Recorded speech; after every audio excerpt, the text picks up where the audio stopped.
Mi laboratorio se formó con nosotros desde que era alumno de tercer año de kinesiología y ha pasado por una serie de etapas. Yo creo que para muchos de ustedes, una cara y persona que lo ven habitualmente en el departamento de fisiología, hizo su tesis en mi laboratorio y después cursó el diploma muy exitosamente y posteriormente, los años pasan rápido, es uno de los profesores responsables del curso del diploma en ciencia de la actividad física.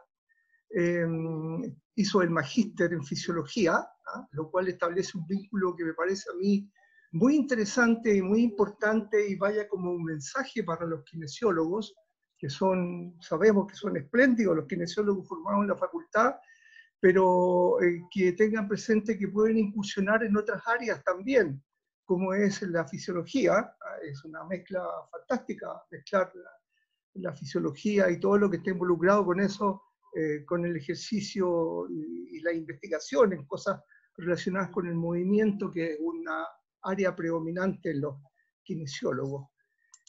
Javier reparte su tiempo actualmente, para no extenderme más, entre 11 horas de contrato que tiene la facultad en la escuela y departamento de kinesiología, siempre tratando de conseguir el mayor cupo horario. Le encanta a él la gestión académica, y la mitad de su tiempo la ejerce en la clínica de Astra, donde sé y me consta que lo hace muy, muy exitosamente. A estas alturas es un espléndido clínico en el área de kinesiología, sin perder de vista que también es un fisiólogo por sobre todas las cosas. Javier, si a Manuel le parece bien, te cedo la palabra para que comience tu presentación. Bueno, muchas gracias, profesor White. Muchas gracias, y agradezco también a la organización del ICBM por esta invitación. Ha sido un muy entretenido desafío, porque hasta el día de hoy hay muy poca información con respecto al tema que vamos a tratar, sobre todo en la situación que nos encontramos de confinamiento, ¿cierto?, de cuarentena. Vamos a entrarnos ya en eso, pero es un tema que debería estar en boca de todos, a lo mejor incluso tratado en los matinales. Hoy en día los matinales son fuente de información para las personas, y este tema debería tener una alta relevancia. Gracias al profesor Estrada, que es el organizador de esta actividad, y les doy las gracias a todos los asistentes. Veo que hay bastante gente en estos momentos, así que espero esto pueda ser constructivo para cada uno de ustedes. Lo que les voy a presentar hoy no es un trabajo de mi autoría, sino que más bien es una revisión bibliográfica de mucha información que se ha manejado en estados de inactividad física.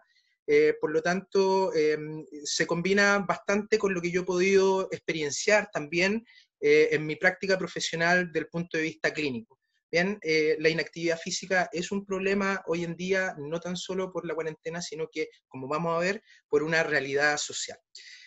Voy a compartir mi pantalla a continuación. Profesor Estrada me tiene que dar la posibilidad de poder compartir las pantallas. ¿La puedes compartir directamente? Me parece que me tiene que dar permitir la función. Dice, el anfitrión inhabilitó la función de compartir pantalla de los participantes.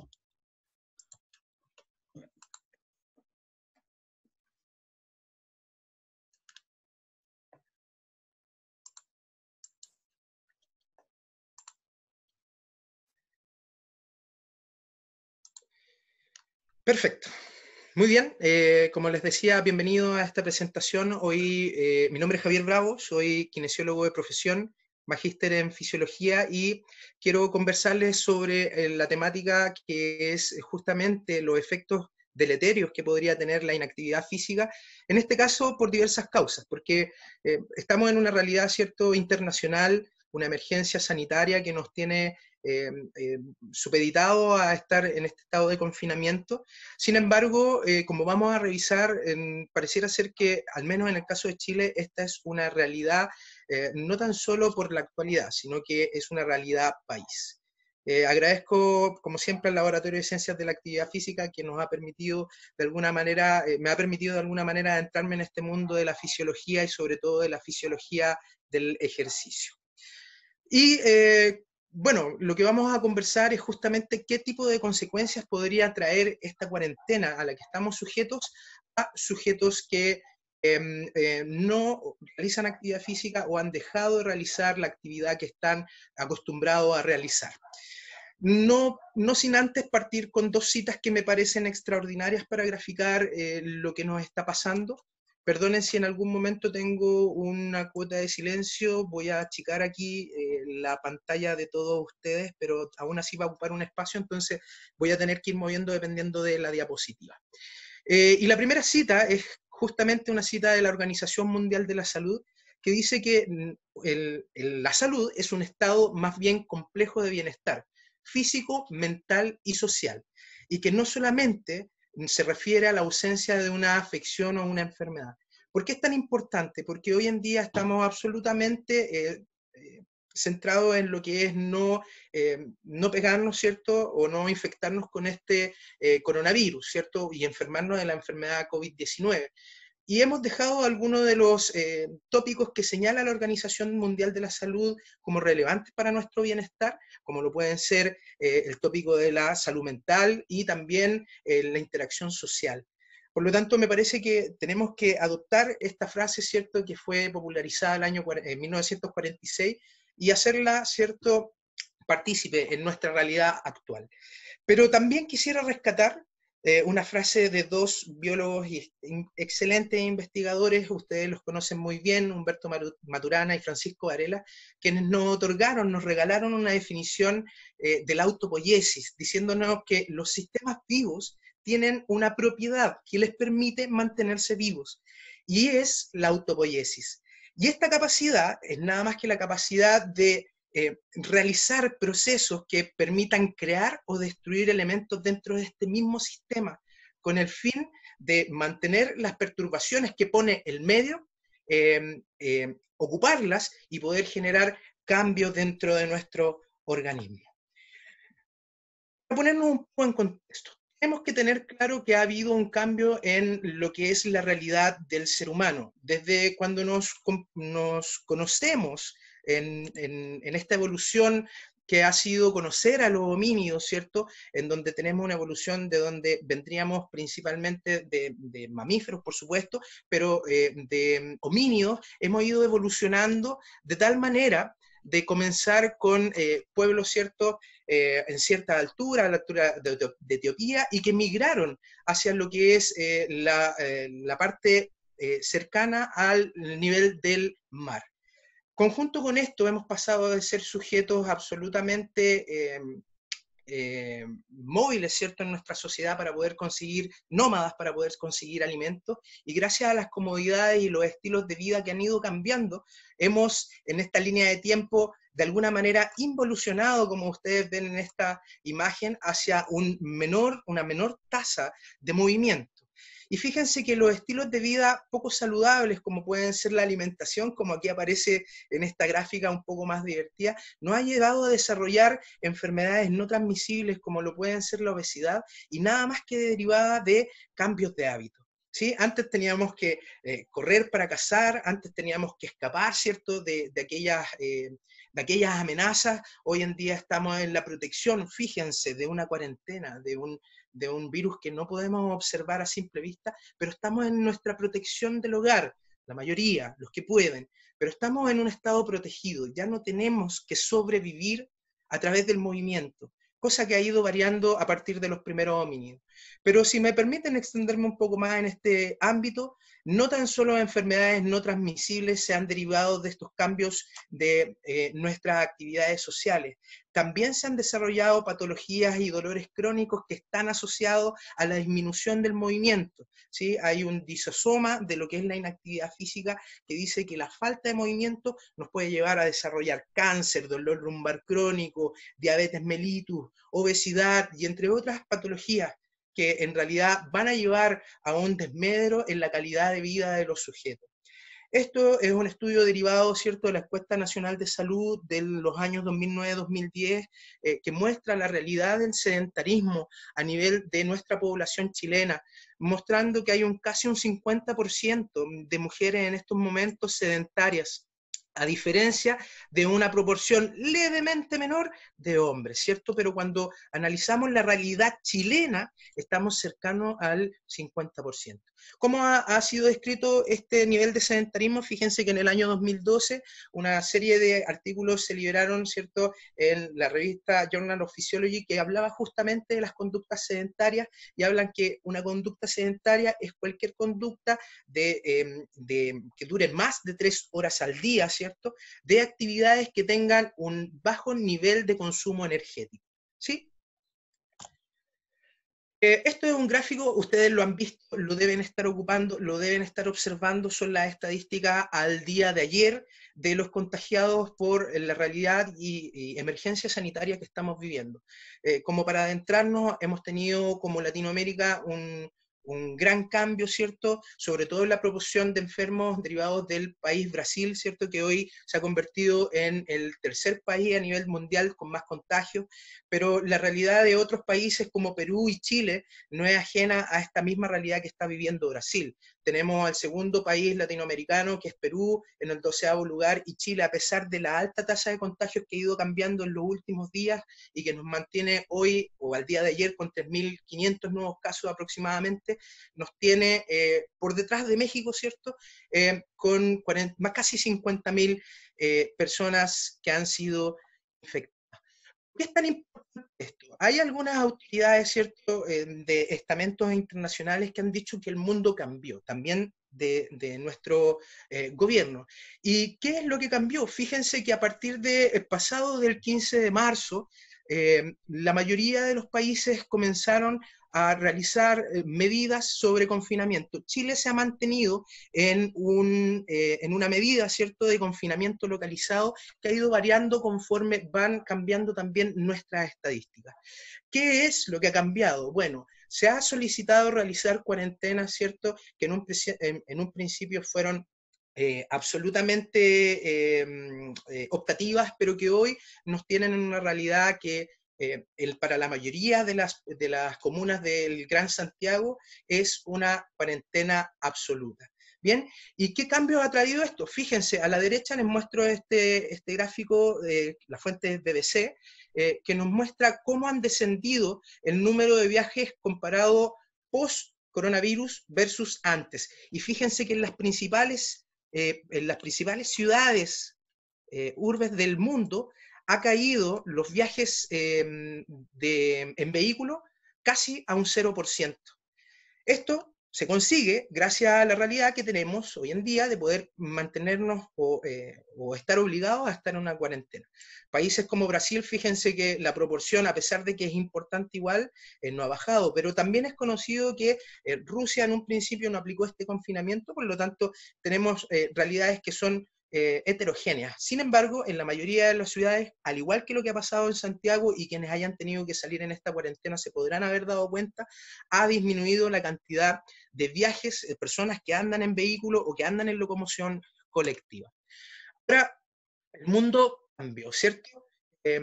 Bueno, quisiera pedirles disculpas, me va a salir duplicada la información, lo vamos a saltar, pero estos son los cambios en la tasa de envíos de mensajes de texto en la plataforma Slack, que es una plataforma que ocupan generalmente periodistas, y fíjense cómo ha aumentado aproximadamente un 25% la proporción en distintos países del mundo posterior a febrero, ya en marzo, con un aumento, ¿cierto?, del mensaje instantáneo. O sea, eso quiere decir que las personas están ocupando otros medios para realizar trabajo. Y si me permiten extenderme un poco, fíjense en las estadísticas de descargas previas, desde el año 2019, ¿cierto?, previa al coronavirus, en donde tenemos una alta tasa de descarga principalmente de redes sociales, WhatsApp, Facebook, TikTok, Instagram, entre otras. Pero ¿qué ha pasado posterior a esto? Desde el momento en que el confinamiento se volvió ya más importante, las principales aplicaciones que se han descargado hoy en día son o aplicaciones que tienen que ver con entretención en streaming, como podría ser Disney Plus, ¿cierto? O Netflix, que en este caso no sale porque la mayoría de las descargas de Netflix ya venían desde atrás, ¿cierto? Pero aplicaciones o software como el que estamos utilizando nosotros están en primer lugar de tasa de descargas actualmente.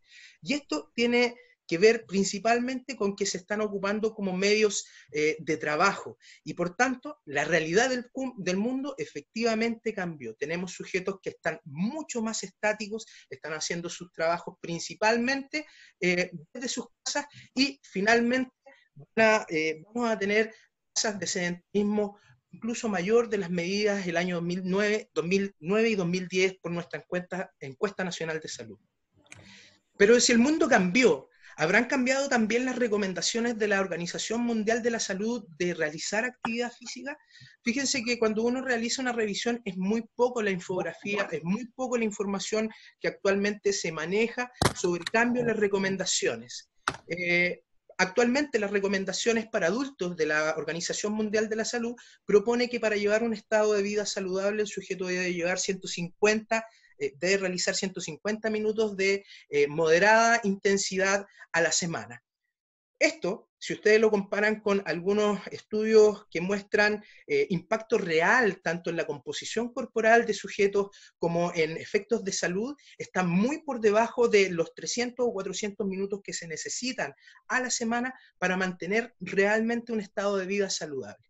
Esta recomendación cambia cuando nosotros hablamos de ejercicio vigoroso, disminuyendo la cantidad de tiempo que propone la Organización Mundial de la Salud. También nos dice que es necesario mantener o hacer este ejercicio en bolos de al menos 10 minutos de duración para generar ¿qué? Un impacto fisiológico dentro de nuestro organismo y dentro de nuestro metabolismo.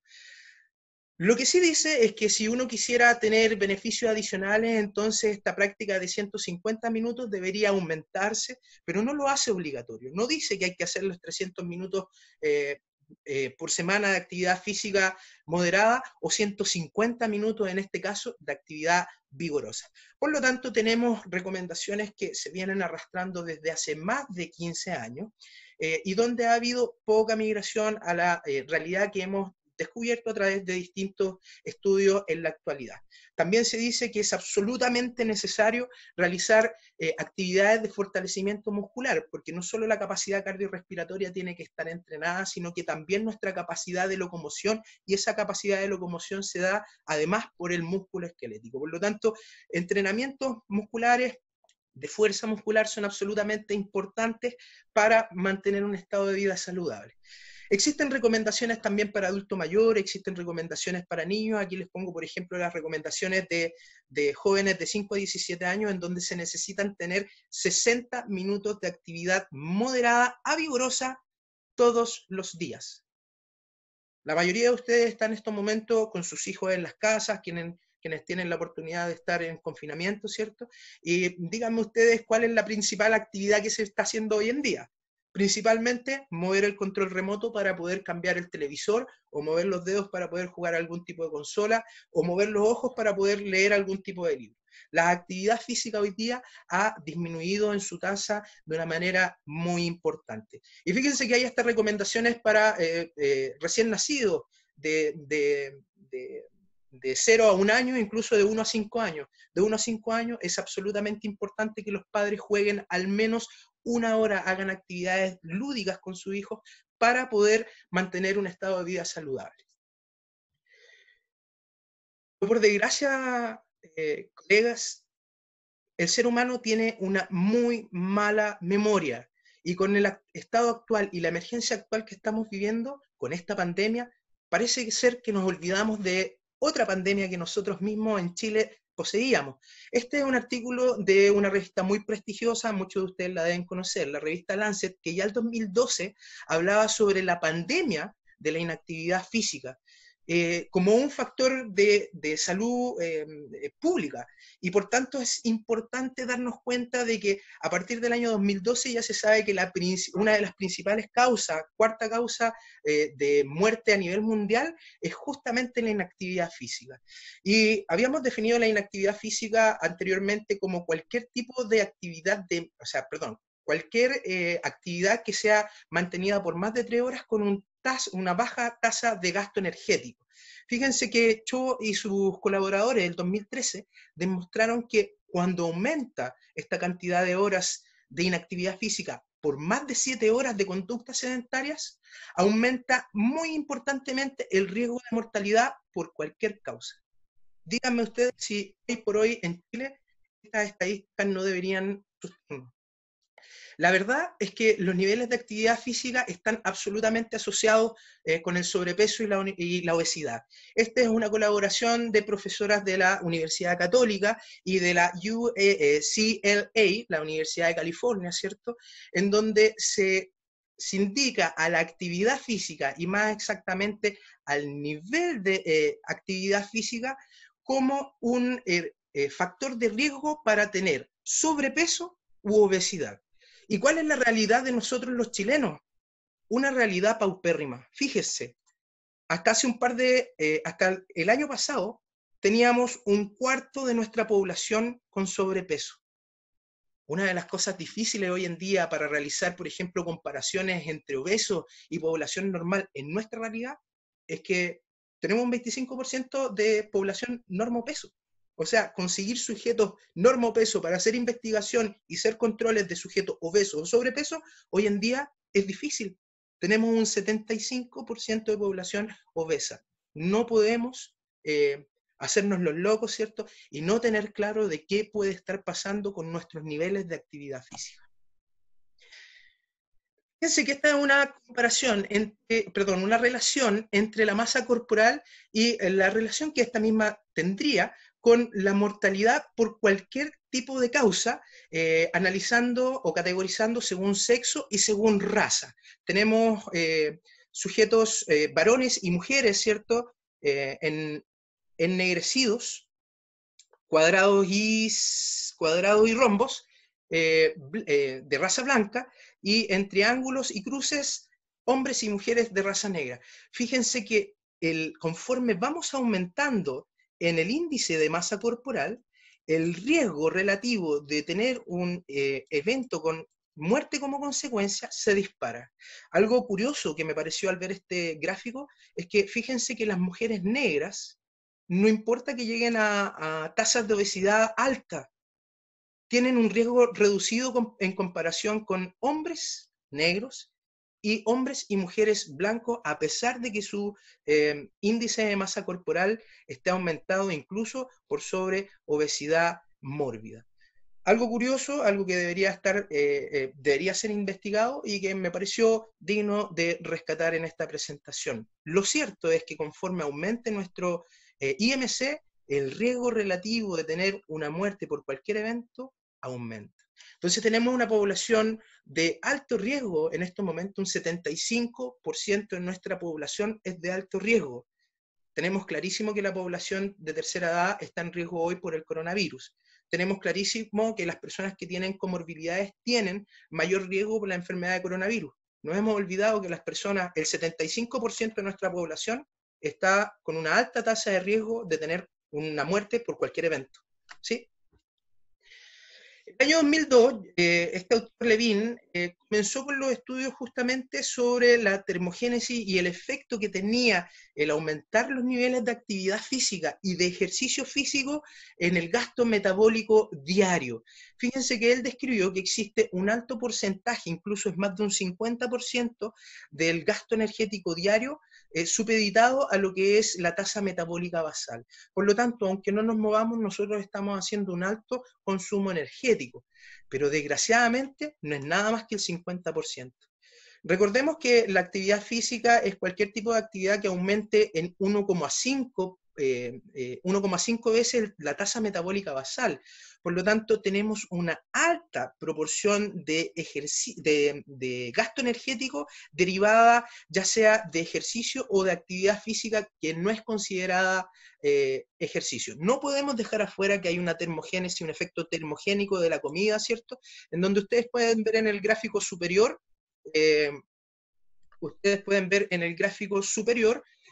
cómo se aumenta gasto energético en el momento del consumo de alimentos y cómo este a través del tiempo va disminuyendo hasta hacerse prácticamente muy bajo. Por lo tanto, el resto de energía o gasto energético diario tiene que estar supeditado a la práctica de actividad física sin ejercicio y al ejercicio físico propiamente tal. Fíjense que la tasa de actividad física, de energía utilizada en actividad física sin ejercicio es más o menos entre un 20 y un 25%. Y aquí es donde cabe todo lo que ustedes podrían decirle al médico cuando les dice aumente su nivel de actividad física, o al kinesiólogo cuando les dice aumente su nivel de actividad física, actividades como caminar, como ir a comprar a la esquina, como ir al mall. Pero aún así, a pesar de que tienen un porcentaje alto, ¿cierto? Un 20-25% de la tasa de utilización de energía, aún así es absolutamente necesario para nuestra salud mantener una alta tasa de actividad derivada del ejercicio. ¿Cuál es la diferencia? Recordemos que el ejercicio tiene una orientación absolutamente basada en una meta. Tenemos objetivos. Vamos a mejorar una cualidad del cuerpo, vamos a mejorar la fuerza, vamos a mejorar la capacidad cardiorrespiratoria.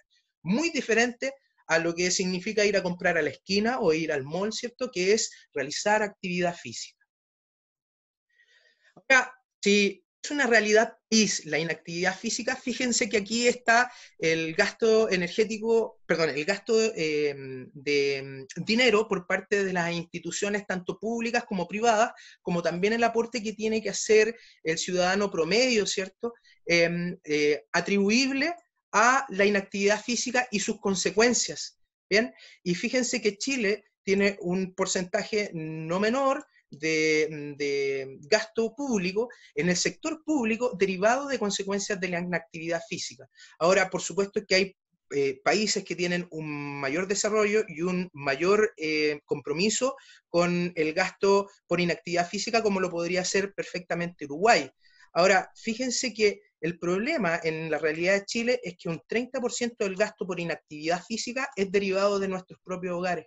Por lo tanto, se puede pedir un poquito más de esfuerzo, ¿cierto?, en campañas que promuevan la actividad física por parte tanto del sector público como del sector privado. Fíjense la diferencia entre el sector privado en Chile y el aporte que tenemos que hacer los ciudadanos promedio. O sea, el aporte privado queda muy por debajo incluso de lo que nosotros mismos tenemos que gastar por este tipo de consecuencias. Quedan 10 minutos, perfecto. Perfecto, profesor.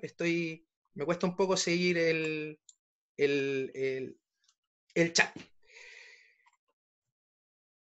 Continuemos. ¿Por qué es tan importante movernos?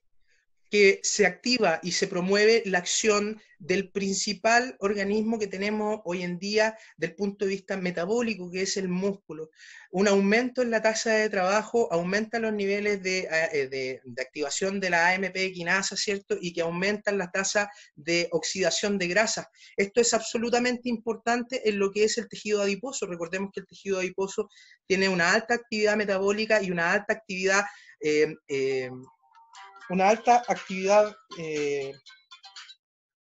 perdóneme, una alta actividad metabólica, y que cuando se combina con la acción de macrófagos tiene una alta actividad inflamatoria.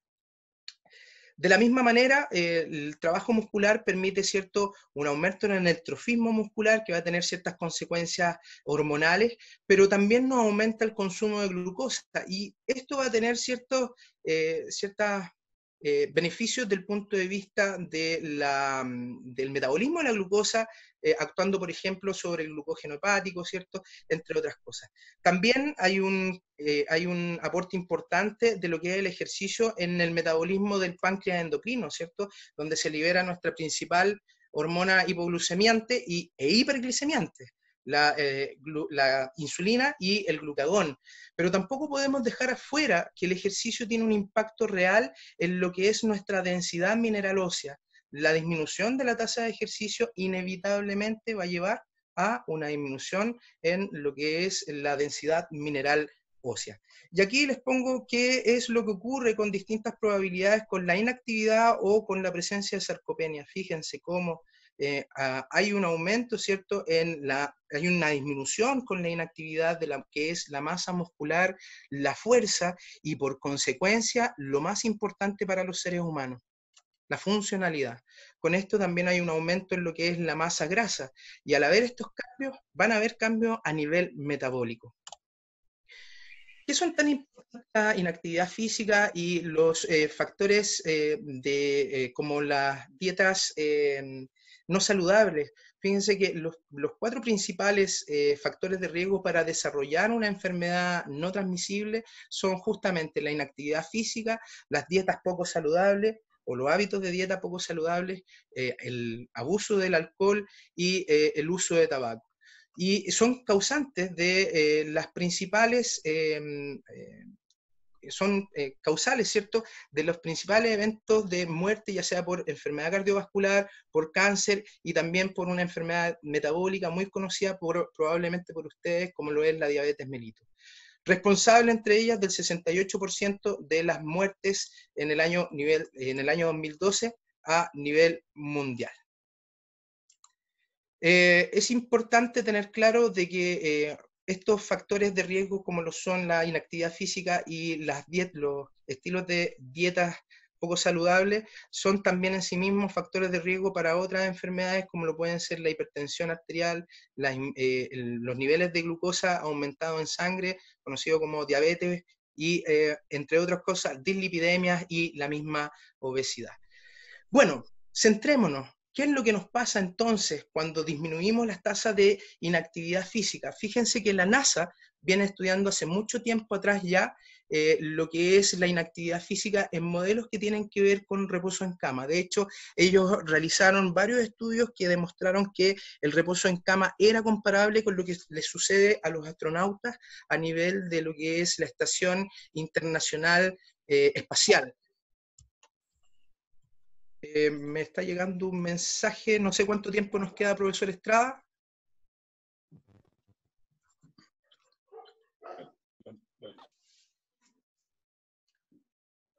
En que la NASA desde hace ya muchos años está realizando estudios para ver qué es lo que sucede en la Estación Internacional Espacial, ¿cierto? Perdón, la Estación Espacial Internacional, y ver qué sucede con los sujetos que están sometidos a una microgravedad o a la no gravedad. Y se han realizado modelos de inactividad física de 90 días de duración, en donde los sujetos prácticamente no pueden levantarse a nada más que hacer su aseo y están en monitorización continua durante las 24 horas en una posición de supino. ¿Y qué es lo que se ha visto? Fíjense que en condiciones de microgravedad y en condiciones de reposo en cama, la verdad es que no hay tanta diferencia en cuanto a la pérdida de densidad mineral ósea cuando estamos hablando de extremidad inferior. Mediciones en el cuello femoral, en el trocánter, ¿cierto? Pero también en la columna y en la pelvis. Esta relación no fue posible encontrarla en lo que es la microgravedad en la extremidad superior, muy probablemente porque son las extremidades de carga las que se ven principalmente beneficiadas por la gravedad a través del movimiento. Abajo tenemos el porcentaje de cambio de la densidad mineral ósea a partir de los 50 años, y vemos como tanto el hueso cortical como el hueso trabecular, conforme vamos avanzando en nuestra edad, va disminuyendo en su densidad mineral. ¿Sí? Ahora tenemos que dejar en claro que hay una diferencia radical entre el hueso trabecular, principalmente de mujeres, ¿cierto? Y esto tiene que ver con todos los cambios naturales, hormonales que ocurren a partir del proceso de menopausia, en donde la mujer tiene incluso un aumento de riesgo de sufrir fracturas aumentado con respecto a lo que es un hombre de la misma edad. Y todo porque dejan de tener, ¿cierto?, la protección hormonal por la menopausia. Ahora, ¿qué es lo que sucede? Ustedes conocerán, la mayoría de ustedes conocerá muy bien lo que es el metabolismo, ¿cierto?, del calcio y del fósforo, que es regulado principalmente por la paratormona. ¿Qué es lo que sucede con la paratormona en la microgravedad? Recordemos que ante una disminución de lo que es la cantidad de calcio intravascular, se van a través de sensores de calcio en el tubo renal y en las células de la glándula paratiroidea, se va a censar esta disminución del calcio, generando una liberación de la paratormona. Esta paratormona va a llegar hacia el receptor, ¿cierto?, de paratormona, que va a actuar principalmente en tres mecanismos. Uno, en justamente comenzar con el metabolismo, ¿cierto?, de intercambio del calcio entre el hueso y nuestro compartimento vascular, pero también va a ir a actuar a nivel del riñón para aumentar la tasa de reabsorción, ¿cierto?, del calcio. De la misma manera, tenemos una interacción muy importante con lo que es la vitamina D, y que si ustedes recordarán, la vitamina D, para activarse en una gran proporción, requiere de los rayos ultravioleta de la luz solar. Y hoy en día estamos en una condición de poco movimiento, pero también de poca exposición a la luz. Recordemos que hoy en día ha sido nombrado muchas veces que tenemos una alta tasa de población viviendo en lugares que no tienen acceso, por ejemplo, a la luz del sol, y trabajando en lugares que no tienen acceso a la luz del sol. Por lo tanto, también está disminuido nuestra cantidad de vitamina D, la cual sin duda regula de manera óptima, en conjunto con la paratormona, la homeostasis del calcio. Ahora, ¿qué es lo que se ha visto? ¿Qué es lo que se ha visto en microgravedad? Esto es un estudio muy bonito, realizado de manera automática. Se lanzó una caja al espacio y se mantuvo también una caja acá con distintas muestras de tejido óseo y con trozos de hueso también de calota. ¿Y qué es lo que se encontró? Fíjense que lo que se midió y lo que se inyectó también fueron niveles de proteína relacionada con la paratormona. Es una proteína que nosotros generamos también en nuestro organismo y que tiene los mismos efectos que la paratormona. ¿Y qué es lo que se observó? Que hay un aumento en la apoptosis de las células después de 6 días de condición de gravedad cero. O sea, tenemos un aumento en la apoptosis, ¿cierto?, del tejido óseo, de las células del tejido óseo. Y recordemos que el tejido óseo se mueve a través de lo que es la unidad multicelular básica, ¿cierto?, que tiene una muy intrincada relación entre lo que es el osteoblasto y el osteoclasto. Y ambos mantienen lo que es la densidad mineral ósea. Ahora, esto en ausencia de la administración de proteína relacionada con la paratormona. Ahora, cuando se trataron a estos mismos preparados con infusiones de proteínas relacionadas con la paratormona, fíjense cómo en condiciones de gravedad cero disminuyó el nivel de apoptosis, ¿sí? Ahora, ¿qué es lo importante? ¿Y por qué podríamos ver que podría disminuir la tasa, ¿cierto?, de actividad de la paratormona en lo que es la microgravedad?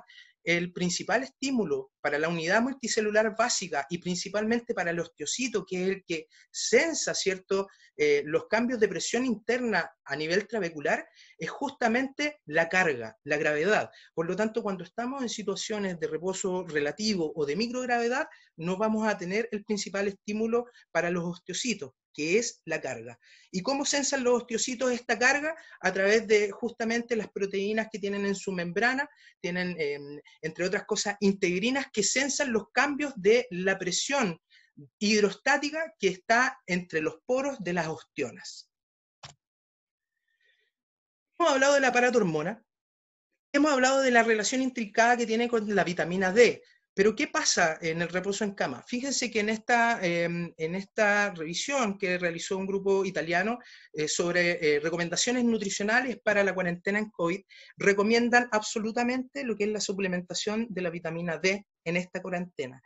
Y principalmente, ¿por qué? Porque en situación de desuso, 17 semanas en supino, lo que sucede principalmente es que hay una disminución en la tasa de liberación de paratormona una vez que los sujetos han estado descansando, pero también cuando los sujetos comienzan con su reambulación después de estas 17 semanas de desuso. Por lo tanto, tenemos un efecto fisiológico sostenido en el tiempo después de la disminución de actividad física.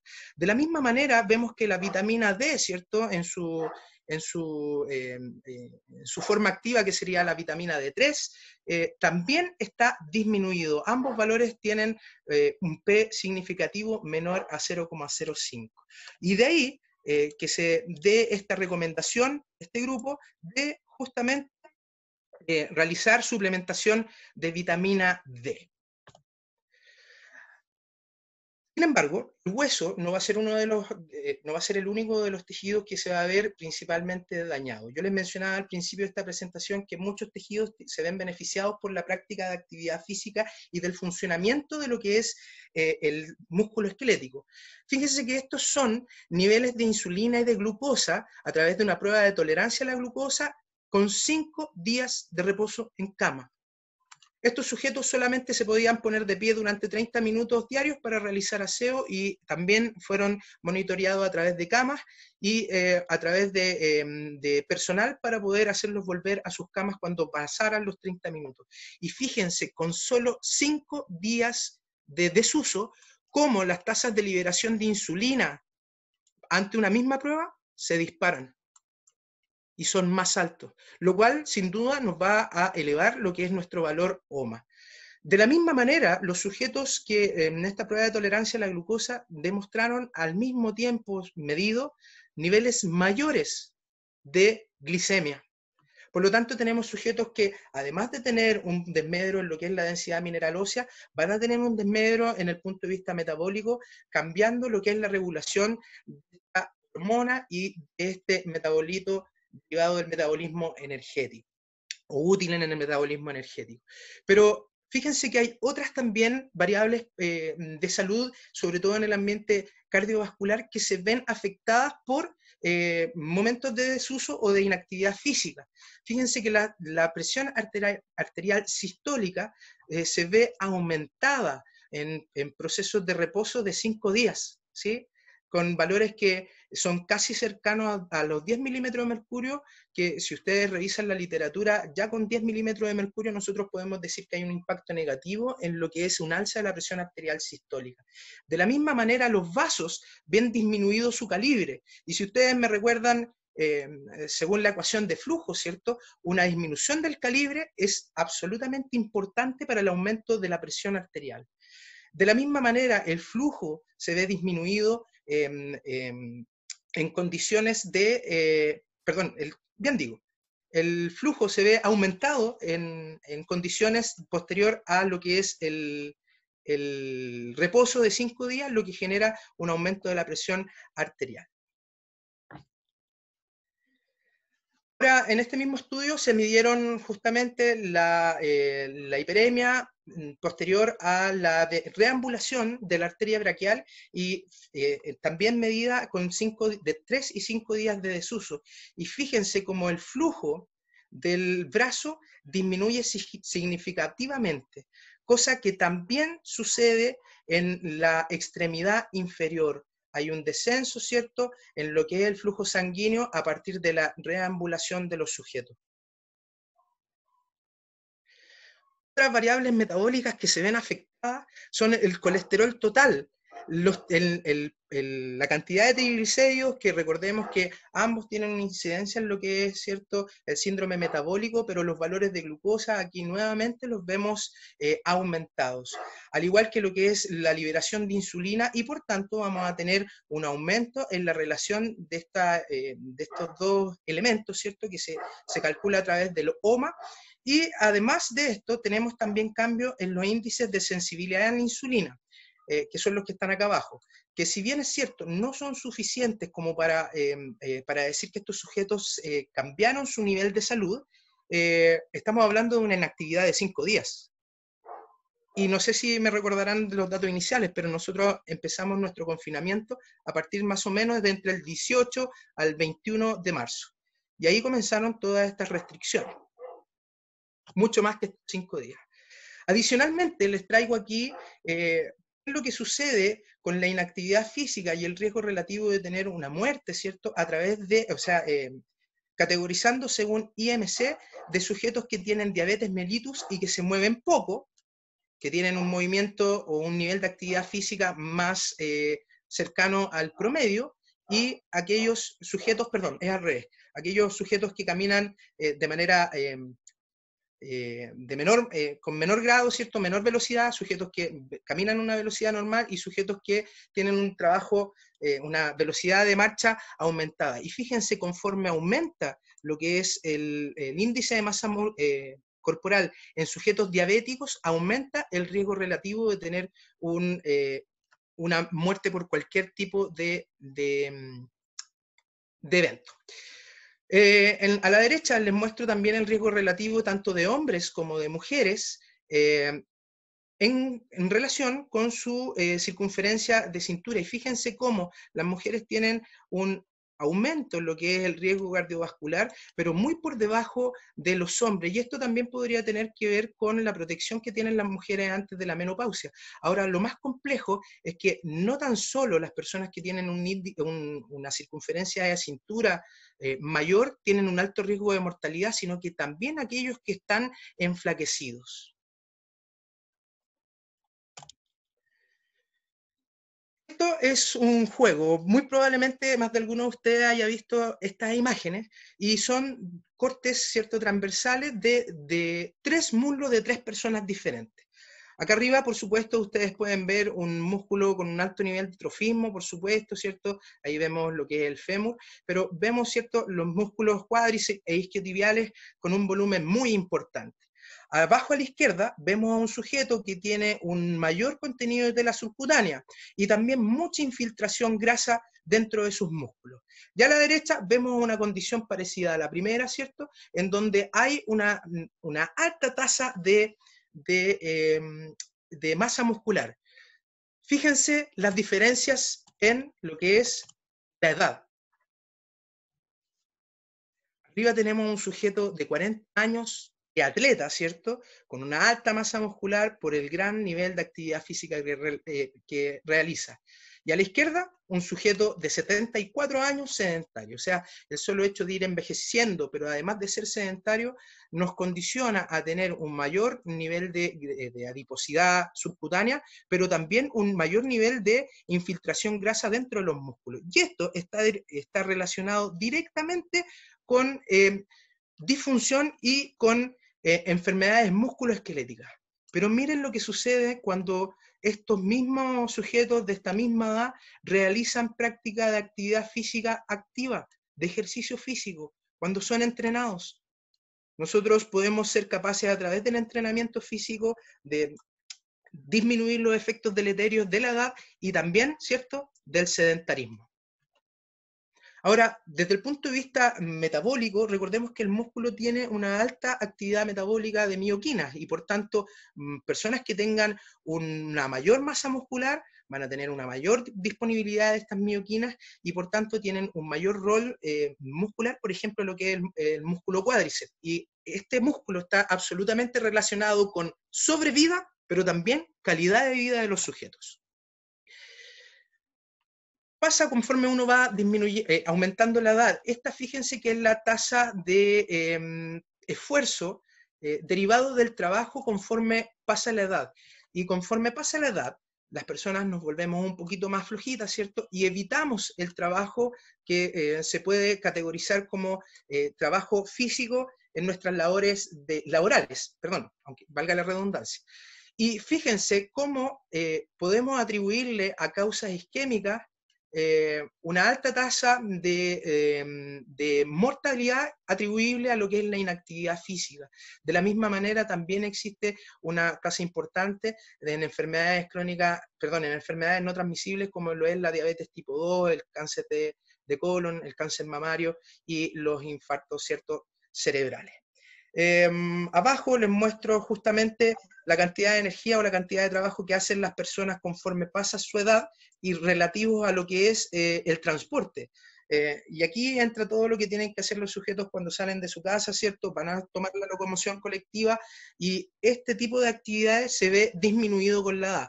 Por eso es tan importante que los sujetos de mayor edad se mantengan mucho más activos en estos momentos, en este confinamiento que estamos teniendo como realidad en nuestro país. ¿Cómo se comporta el músculo En cuanto a su fuerza con el desuso, fíjense que les muestro en esta línea continua la disminución de la masa muscular con respecto a la edad, que es absolutamente normal. Sin embargo, cuando tenemos sujetos que puedan tener algún tipo de patología que los lleve, por ejemplo, a estar en encamamiento prolongado, o en estos momentos los sujetos que están viendo mucho Netflix y haciendo poca actividad física, o trabajando mucho por computador y haciendo poca actividad física, fíjense cómo hay un aumento en la caída de esta tasa de masa muscular. Y recordemos que el problema es que menos masa muscular significan de todas maneras menos funcionalidad. Y por tanto, acá abajo vemos en una curva con una relación invertida, ¿cierto? El riesgo relativo de caer en algún nivel de disfuncionalidad, ¿cierto?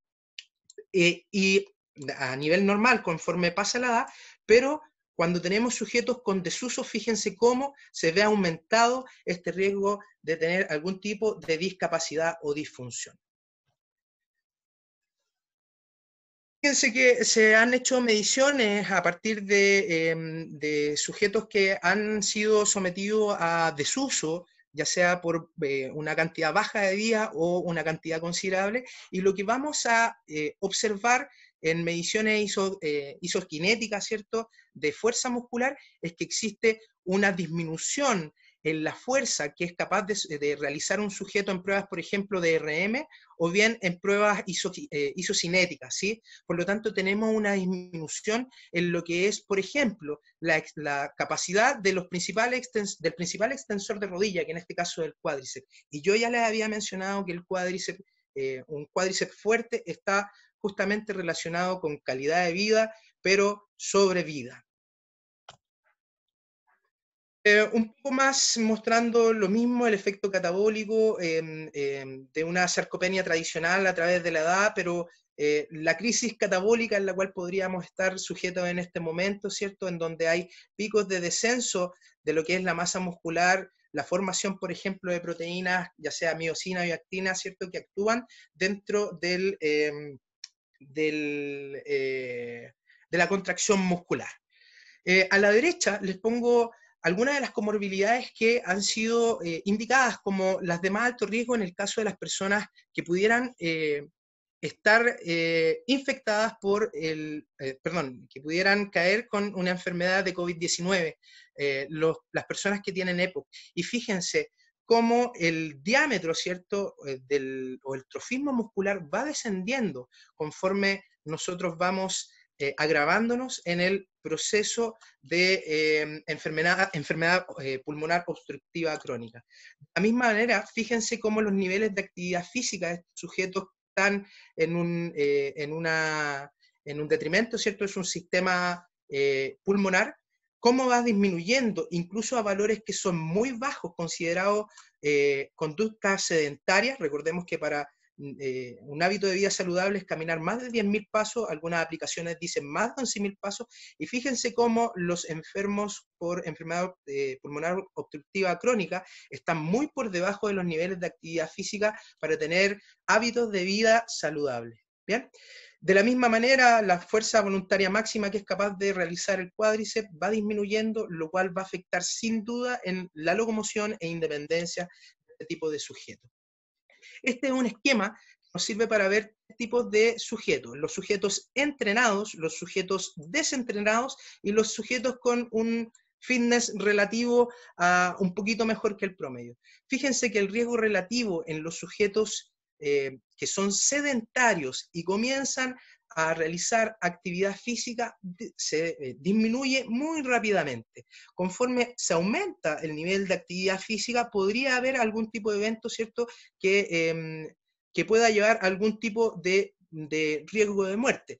Pero esto tiene mucha coincidencia, por ejemplo, aplicando esto mismo a lo que son las personas obesas. Las personas obesas, que son las que peor están desde el punto de vista nutricional, se van a ver más beneficiadas cuando comienzan con estilos de dietas saludables y práctica de actividad física. Los beneficios de la salud van a ser mucho mayores que, por ejemplo, una persona que tiene un nivel de fitness mayor. ¿Sí? Ahora, esa persona que tiene el nivel de fitness mayor, su riesgo relativo va disminuyendo de todas maneras con una práctica de actividad física. ¿Sí? Pero aquellas personas que son entrenadas y que tienen un alto nivel de entrenamiento pueden incluso tener un riesgo mayor, ¿cierto?, que las personas que están medianamente entrenadas y aquellos que están desentrenados. A la derecha les pongo algo que es bastante curioso y que no todos manejamos, y es el hecho de que no importando si uno tiene sobrepeso u obeso, el riesgo relativo de tener una enfermedad por cualquier causa está presente. De hecho, si ustedes pueden ver acá, se compara, ¿cierto?, la relación que tiene el nivel de actividad física, inactivo y activos, con sobrepeso y obesidad. Perdón, con normopeso y sobrepeso. Y fíjense que efectivamente las personas que tienen un sobrepeso tienen un riesgo aumentado cuando son inactivos físicamente. Pero este riesgo disminuye automáticamente si ese mismo gordito pasa a ser un gordito activo. Por lo tanto, no es tan solo importante tener un índice de masa corporal ad hoc para su estatura, ¿cierto? Y su peso, sino que también es importante ser activo físicamente. Fíjense cómo las personas que no tienen sobrepeso, pero son inactivas físicamente, tienen un riesgo relativo aumentado con respecto incluso a los obesos activos. Este fue un experimento muy bonito que en realidad nos permitió de alguna manera darnos cuenta que la actividad física por sí misma disminuye el riesgo de cualquier causa de muerte. En el sistema cardiovascular se observa un poco lo mismo. Fíjense cómo las personas que son activas físicamente disminuyen, ¿cierto?, la posibilidad de tener cualquier tipo de evento aterosclerótico, por ejemplo, y cómo las personas que tienen un fitness físico ya marcado descienden aún más que aquellos que son activos físicamente. De la misma manera, es importante que nos demos cuenta qué es lo que nos dicen los principales investigadores que están en estos momentos investigando acerca de la enfermedad de COVID-19. Fíjense que este grupo, en 2 artículos diferentes, nos habla de los potenciales, de los beneficios potenciales que tiene justamente una cuarentena en masa, pero que nos hemos olvidado pensar en los posibles efectos negativos que puede tener para el sistema cardiovascular justamente esta cuarentena prolongada. Y algo que es más importante, le hablaba yo de los hábitos de dieta, no saludables. Estamos sometidos a condiciones de estrés que son importantes. Hay gente que tiene lugares muy pequeños para desenvolverse dentro de sus casas, no tienen luz solar, no tienen la posibilidad de salir a caminar dentro de su patio. Y por tanto tenemos personas más aburridas. Y las personas aburridas está demostrado que comen más, ¿cierto? Les genera un ataque de ansiedad. Y por tanto, esta reducción de la actividad física, sumado a esta comida, ¿cierto?, derivada del estrés o las emociones, nos puede llevar a un desarrollo de obesidad y enfermedades metabólicas que no estamos considerando, ¿sí? Y a un incremento en el riesgo de que la población sea o desarrolle la enfermedad de diabetes tipo 2. Recordemos que una de las relevancias, ¿cierto?, de la diabetes tipo 2 es que justamente los receptores de insulina han dejado de funcionar como corresponde, se forma igual la insulina, pero los receptores no están funcionando. Por lo tanto, aquellos transportadores de glucosa llamados GLUT4 que funcionan principalmente en el músculo esquelético y que son llevados hacia la periferia de la membrana, ¿cierto?, a través de la acción de la insulina, no está funcionando. ¿Cuál es el remedio? Fíjense que el ejercicio permite no solo la transcripción del ADN de estos transportadores GLUT4, sino que también su migración hacia la periferia. O sea, tiene el efecto muy parecido a lo que es la insulina, pero absolutamente independiente de la cantidad de insulina que esté circulando en nuestro organismo. Esta diapo me parece muy importante porque habla sobre justamente el rendimiento de la capacidad cardiorrespiratoria y en una de sus variables más importantes, el consumo de oxígeno. Para quienes no manejen este tema, el consumo de oxígeno es aquella cantidad de oxígeno que consumen, valga la redundancia, para poder formar energía dentro de nuestras mitocondrias. Recordemos que dentro de la mitocondria se va a llevar a cabo el proceso de fosforilación oxidativa, que tiene como principal motor, ¿cierto?, al oxígeno. ¿Y por qué? Porque el oxígeno va a ser el encargado de recibir o ser aceptor final de esos 2 electrones que van a permitir a través de distintos pasos de oxidación, ¿cierto?, generar una diferencia de potencial que va a permitir aumentar los niveles de ATP desde AMP. Y por tanto, desde ADP, y por tanto, lo que va a suceder es que va a aumentar la cantidad de energía conforme nosotros consumimos oxígeno. Bueno, esta variable en sí misma ha sido indicada como un factor de riesgo cardiovascular. Eso quiere decir que si tenemos menos musculatura y menos densidad mitocondrial, vamos a tener menor consumo de oxígeno. Y esto es una consecuencia absolutamente derivada de lo que es la inactividad física. Y al tener un menor consumo de oxígeno por sí mismo, es un factor de aumento de riesgo por cualquier muerte. ¿Cómo se supone que afecta, cierto, la cuarentena a lo que nos está pasando? Tenemos claro de que la cuarentena permite, cierto, disminuir la cantidad de contagios, aplanar un poco la curva, cierto, de contagios, pero no hemos sido capaces de pensar en los efectos que podría tener justamente esta cuarentena. La reducción en lo que son los niveles de actividad física, lo que es los hábitos de dieta poco saludables, pero también algo muy importante, los niveles de depresión o ansiedad o estrés. Recordemos que la principal hormona del estrés es el cortisol, y en personas que están estresadas permanentemente, los niveles se disparan, generando un desperfecto en el sistema inmune, inmunosuprimiendo, ¿sí? Y recuérdenme ustedes, ¿los inmunodeprimidos tienen o no riesgo en esta enfermedad? Por supuesto que sí, un riesgo de mortalidad aumentado. Entonces tenemos sujetos absolutamente poco saludables y que dejaron de realizar ejercicio físico. ¿Cómo lo combatimos? Estos son estudios también realizados a partir de la NASA, ¿cierto? Que les importa mucho cómo combatir los efectos de la ingravidez, ¿cierto? Y esto es uno de los elementos que se ocuparon para crear la tecnología que actualmente se ocupa para poder realizar entrenamiento cardiorrespiratorio y de extremidad inferior en lo que es la Estación Espacial Internacional. ¿Y qué es lo que se dieron cuenta a través de este experimento? Fíjense que lo que se genera aquí en este modelo es una suerte de presión negativa, de justamente que genera carga en la extremidad inferior. Y esta carga en la extremidad inferior, después de un reposo prolongado, pero con práctica de actividad física con un 50% de la masa corporal o del peso corporal, fíjense cómo cambian los niveles de lordosis a nivel de la columna lumbar. Pero no tan solo eso, también el reposo en cama disminuye en controles, ¿cierto?, la compresibilidad lumbar. Y recordemos que cambio en la compresión del tejido óseo va a llevar a una disminución de la densidad mineral ósea automáticamente. Bueno, y en el ejercicio, ¿qué sucedió? Fíjense, con al menos un 50% del peso corporal se pudo mantener la compresibilidad lumbar. Y si tenemos compresión, tenemos entonces densidad mineral ósea. De la misma manera, se observaron, ¿cierto?, los cambios en lo que fue la fuerza de columna lumbar, algo muy importante para la estabilidad de nuestra columna y para la salud de nuestra columna desde el punto de vista kinesiológico, ¿cierto?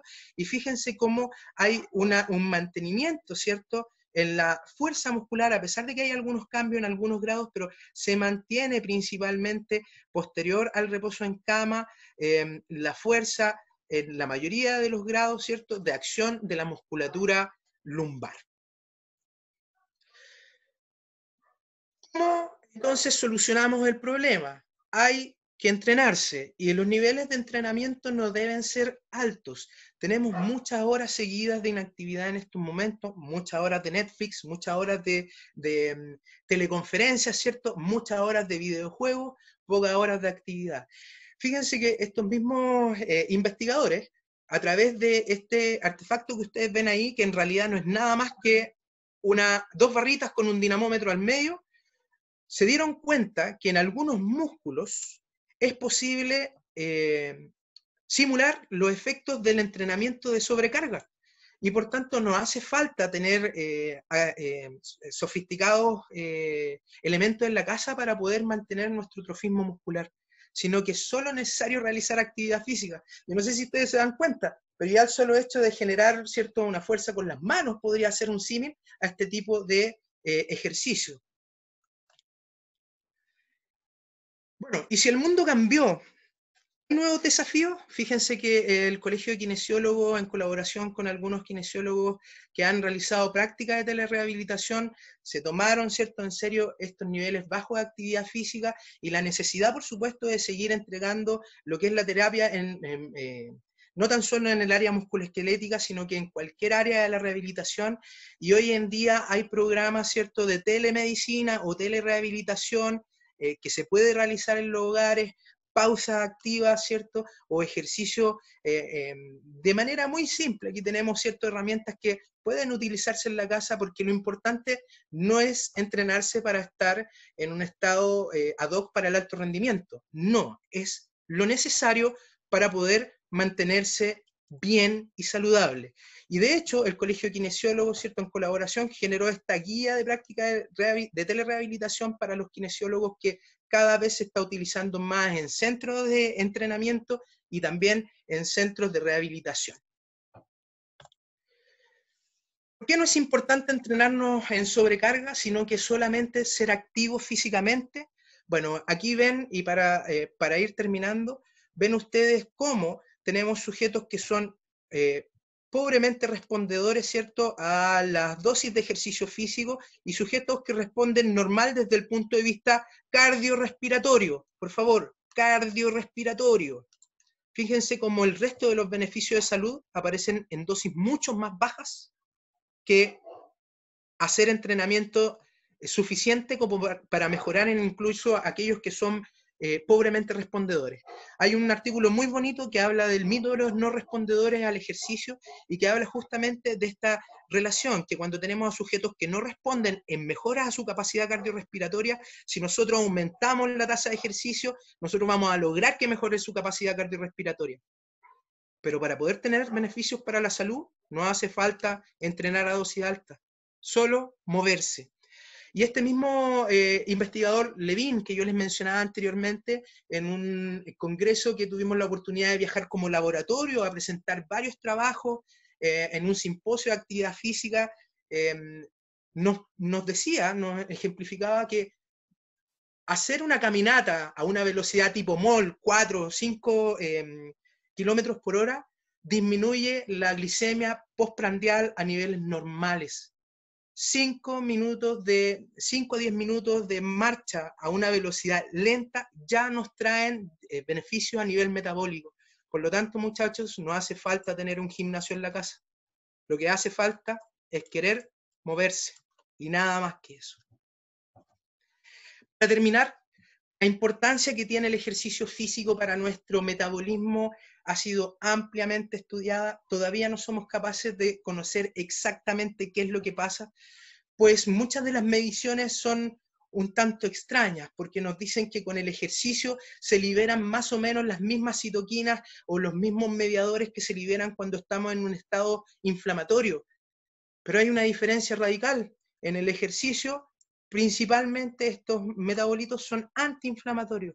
¿Qué es lo que se cree? Dado que en el ejercicio no hay liberación de interleuquina 1 y factor de necrosis tumoral alfa, lo más probable es que la ausencia de la liberación de esto en el ejercicio, a diferencia de lo que es los procesos inflamatorios, hagan que estas interleuquinas y distintos factores sean absolutamente antiinflamatorios y protectores para nuestra salud, tanto cardiovascular como metabólica. Espero no haberlos atochado con mucha información.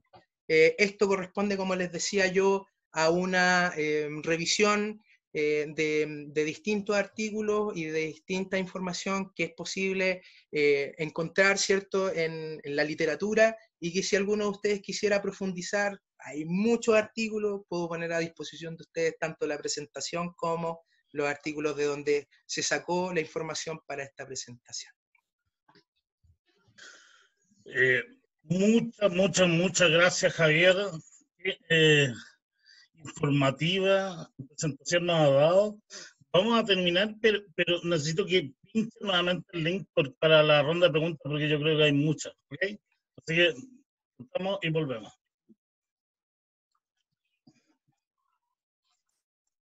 Pregunta, ¿no? La doctora Hidalgo tenía una pregunta. Profesora.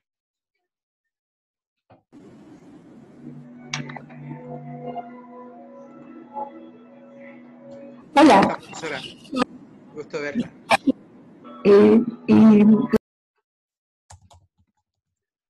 Perdón, profesora, está sin el audio. Me parece que usted... Ahí sí, ahí sí. Ya. La pregunta es, cuando se pierde masa muscular con la edad y se es sedentario, y de repente, supongamos a los 75 años, se empieza a hacer ejercicio, ¿es reversible, aunque sea parcialmente, la pérdida de masa muscular? Perfecto. Profesor, ¿me puede permitir compartir pantalla para hacer un gráfico, por favor? Sí, sí, por supuesto. Ahora sí.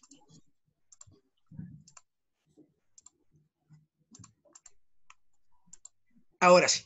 Bien, me voy a tomar el mismo PowerPoint para poder generar un gráfico que sea un poco más aclaratorio que solamente las palabras. Vamos a ocupar este diapo en blanco. Profesora, interesantísima su pregunta, porque fíjese que la evidencia científica nos dice que cuando comparamos, ¿cierto? Yo puse age, la edad, con los niveles de masa muscular, ¿cierto? Nosotros vamos a tener un detrimento que aparece aproximadamente a partir de una edad que está muy estudiada, que son los 25 años, ¿sí? Fíjense que el proceso de envejecimiento lo vamos a poner de dos maneras. La máxima capacidad de realizar ejercicio físico generalmente lo vamos a tener a los 25 años, porque aquí tenemos nuestro valor de consumo de oxígeno máximo.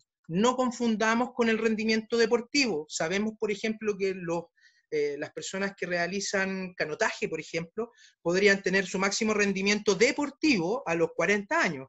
Sin embargo, los niveles máximos de consumo de oxígeno se miden aproximadamente entre los 25 y 26 años, coincidente con el proceso que comienza a esa edad, que es el envejecimiento. Cuando consideramos nosotros los niveles de masa muscular, fíjese que entre antes y más el sujeto, entre antes comience su entrenamiento y más entrene, el sujeto va a poder tener, ¿cierto?, un pic más alto. ¿Qué pasa en sujetos sedentarios? En sujetos sedentarios vamos a tener también un pic a la misma edad, pero por supuesto que el pic va a ser mucho más bajo porque no han realizado, ¿cierto?, este entrenamiento que permite el aumento del estrofismo muscular gracias al aumento de la producción de las proteínas contráctiles. Y por supuesto a la fusión de los núcleos que también corresponden y son necesarios para poder mantener la salud del músculo.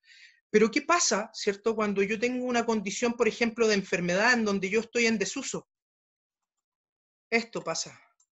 La condición muscular disminuye aceleradamente, muy pronunciadamente. Y en el caso, profesora, de lo que usted nos dice, bueno, ¿qué pasa con este sujeto que empieza a mayor edad, ya, digamos, 70 y tantos años, y empieza a hacer ejercicio? ¿Es reversible? Profesora, lamento decirle que nunca vamos a llegar a estos niveles. Pero lo que sí podemos hacer es mantenernos, ¿cierto?, a través del entrenamiento por algo que es muy importante, sobre una línea que es absolutamente importante, la línea de disfunción o discapacidad. Cuando sobrepasamos o pasamos hacia el descenso de la fuerza muscular de esta línea, estamos en una situación de discapacidad. Por lo tanto, profesora, si usted, por ejemplo, en un usuario, en un paciente que es añoso y que usted ve que está perdiendo su capacidad de locomoción, por favor, dígale que haga ejercicio, porque los beneficios de la salud van a llegar mucho antes de que él logre aumentar su consumo de oxígeno. No obstante, su capacidad, ¿cierto?, se va a ver aumentada y el deterioro va a estar disminuido. Por lo tanto, no es reversible completamente, profesora, pero por supuesto que todo en este caso sirve. Muchas gracias. Adrián también tenía una pregunta. Sí, gracias Javier por la... ¿me escuchas? Lo escucho, profesor. Gracias, está muy entretenida. Oye, ¿qué es lo que pasa con los pacientes que, esto no es enclaustramiento, un paciente que está en cama, por ejemplo, por una convaleciente, por alguna situación, un adulto sano normal, digamos, estamos hablando, que tiene un episodio de reposo en cama, hay una reducción de la masa muscular. De hecho, en medicina se recomienda, desde luego, el levantado rápido, ¿no es cierto?, para reincorporación física por diversas razones, además de las razones. Pero desde el punto de vista de la masa muscular, ¿existe una ventana temporal sobre la cual comienza un deterioro irreversible de la masa muscular? Muchas gracias por su pregunta, profesor. Como le explicaba a la profesora, yo desconozco que haya algo medido que diga de aquí en adelante no hay opción. La verdad es que nuestra capacidad homeostática y nuestra maquinaria metabólica está activa durante todo nuestro ciclo vital. Y sin duda que la capacidad de una persona añosa es mucho menor que la capacidad de una persona más joven. O sea, todos los organismos son diferentes, pero somos seres autopoyéticos, profesor. Por lo tanto, nuestra capacidad de mejorar es ineludible cuando nosotros hacemos el esfuerzo fisiológico tal para poder mejorar. Existe en ventana temporal, se han medido pérdida de la masa muscular a partir de los 4 días ya de encamamiento, pero ojo, que el problema no es tan solo de la masa muscular, sin duda que es uno de los procesos más difíciles de restituir cuando ha habido un proceso prolongado.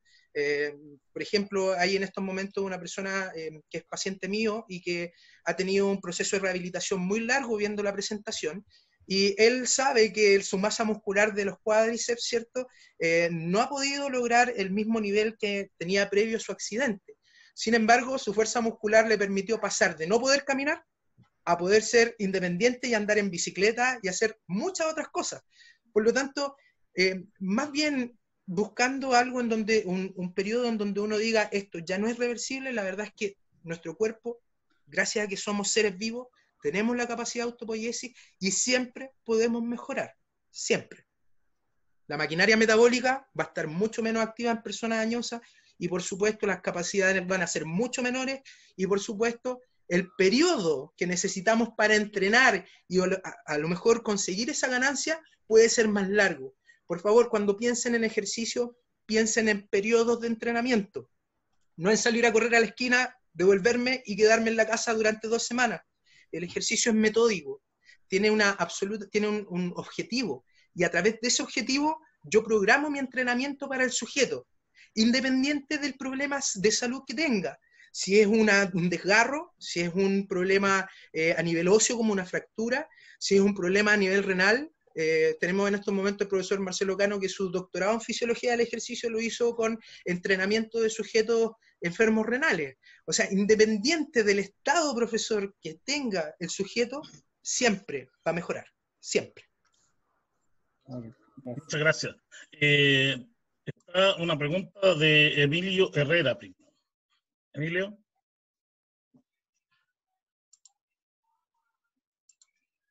¿Está por ahí? Sí, acá estoy. Okay. Gracias, Manuel. Gracias, Javier, por la presentación, muy interesante. Yo quería saber si hay una hora del día en la cual el ejercicio es más efectivo, ya que hay que programar y planear el día en todas las actividades familiares y los trabajos que uno hace, si podemos dejar un día en el cual una hora a la cual el ejercicio es más efectivo. Eso. Muchas gracias, profesor. Interesante. Acabo de hablar de las metas, de los objetivos. Lo que usted me está preguntando depende del objetivo que yo tenga. Algunas personas que sean del departamento de nutrición podrían estar muy en desacuerdo con lo que voy a decir, pero hay estudios que demuestran que si su meta o su objetivo es disminuir la masa grasa, el entrenamiento en ayunas es la mejor opción que uno puede encontrar. O la combinación, por ejemplo, de entrenamiento cardiorrespiratorio con ejercicio de fuerza en el caso de las personas que tienen diabetes. Entonces, la verdad es que va a depender del objetivo que usted se plantee como tratante. Recordemos que el ejercicio hoy en día es considerado un medicamento y tiene una dosis asociada a una respuesta. Por lo tanto, el modelo de entrenamiento que yo quiero utilizar va a depender del objetivo que yo me plantee con el usuario a quien estoy entrenando, sea otra persona o sea yo. Si usted me pregunta, mira, yo quisiera disminuir mi masa grasa, perfecto, entrenemos entonces en ayuna y en la mañana. Javier, quiero aumentar mi masa muscular. Perfecto, entonces usted lo que debe hacer es aprovechar, por ejemplo, la mayor liberación que hay de hormonas del crecimiento en la madrugada, o sea, en las primeras horas de la mañana. Por lo tanto, va a depender de su objetivo, cuándo entrenar y qué cosa entrenar. todas las propiedades del músculo se entrenan de una manera diferente.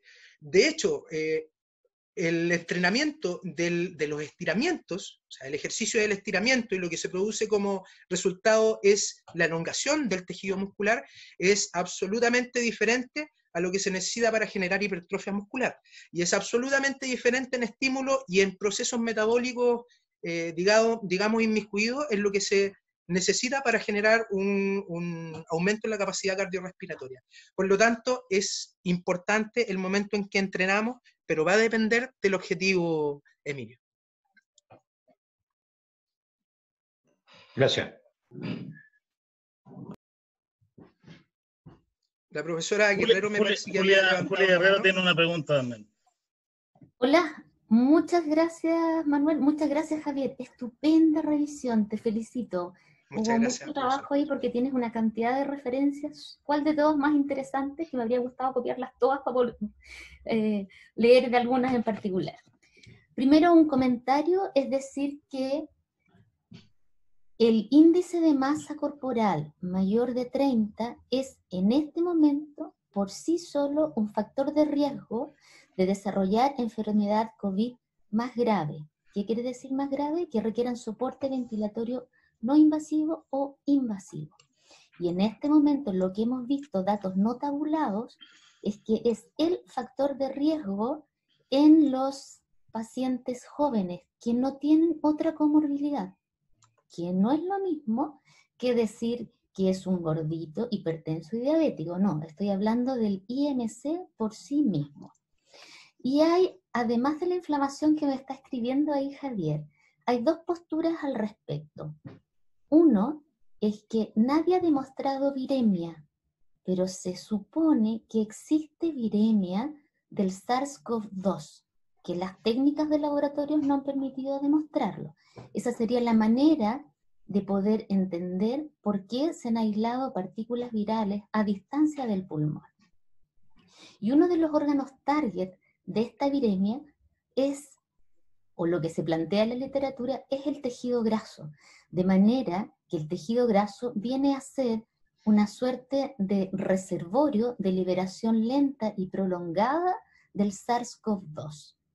Ese es un planteamiento de por qué la obesidad en sí mismo implica un desarrollo más grave de la enfermedad.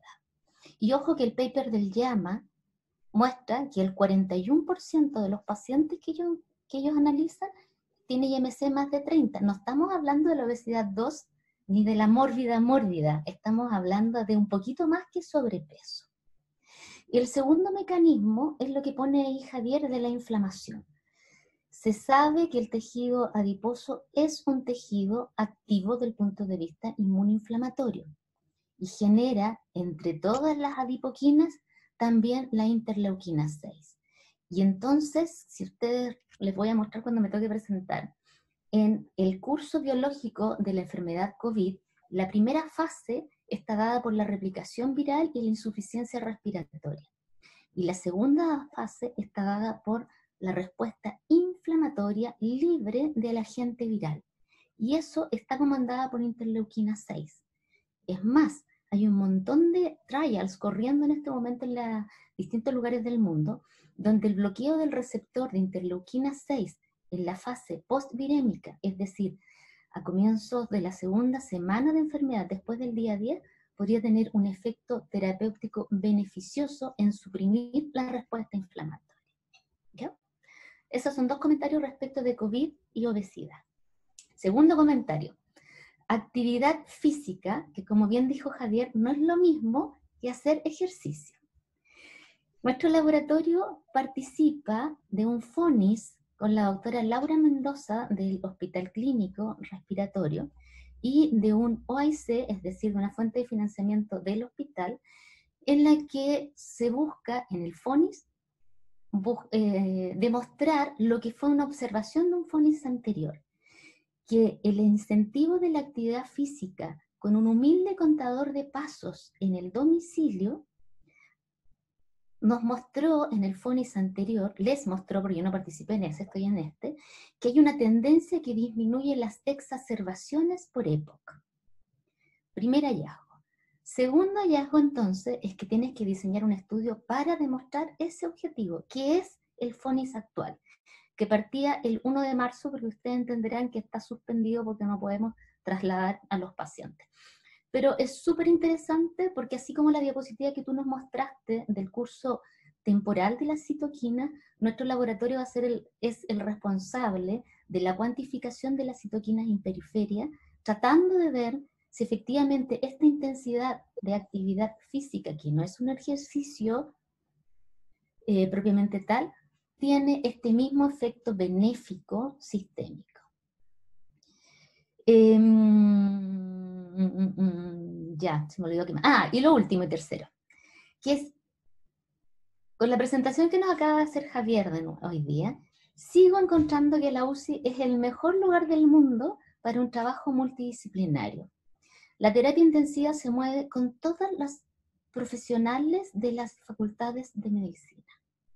Si me quedo solo en los kinesiólogos, el equipo de kinesiólogos no solo se diferencia en el grupo de terapistas respiratorios, sino que también, y muy interesantemente, en el grupo de los que hacen músculo esquelético. Porque todas estas instalaciones que salieron originalmente de la NASA, dice Javier, que luego fueron llevados a los centros de fitness, están en las terapias intensivas, fíjate. Y es súper divertido, porque tú ves al paciente en forma pasiva haciendo actividad física, moviendo las extremidades, con unas máquinas que están preprogramadas para una meta como la que tú nos explicaste. Entonces, el señor está sedado, está dormido, con un tubo orotraqueal, funcionando perfecto el ventilador y moviendo las patas, haciendo actividad física. Y tiene, además del efecto benéfico que nos muestra Javier, en términos de la performance del músculo previamente tal, eso claramente va a disminuir el tiempo requerido en rehabilitación, porque va a permitir la autonomía del paciente, es decir, la capacidad de levantarse por sí mismo antes de lo que pasaba hace 10 años atrás. Y el segundo efecto benéfico es lo que tú nos has contado respecto del efecto del ejercicio y en la transcripción génica, que en este caso es aumentar la disponibilidad de GLUT4 para mejorar la tolerancia a los hidratos de carbono. Porque se sabe que por inflamación propiamente tal, existe una disminución de la transducción de señales río abajo del receptor de insulina, que está dado por un crosstalk entre las vías de inflamación derivadas de los receptores tipo TOL, el mejor estudiado es el receptor TOL4. Y entre otras cosas, disminuye entonces la exposición, el traslado, ¿cómo es el nombre técnico? Desde la membrana en el citoplasma hacia la superficie celular. Transporte, profesora. El transporte.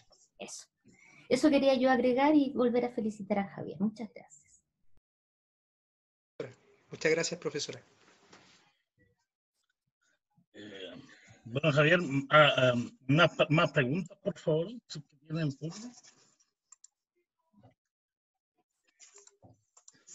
Bueno, Javier, te queremos dar las gracias en nombre del programa de Fisiología.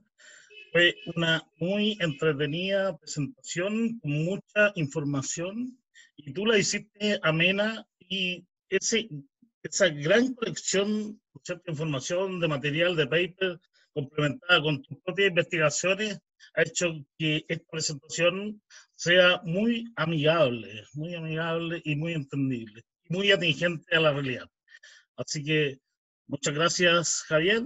Yo creo que todos los que estuvimos presenciando esta presentación estamos muy contentos, y por supuesto nos introduciste en un campo que es maravilloso. Esta presentación también va a quedar grabada, y por lo tanto también a disposición de la gente del ICM para que la distribuya en los canales correspondientes y también en los canales de fisiología. Muchas gracias, Javier.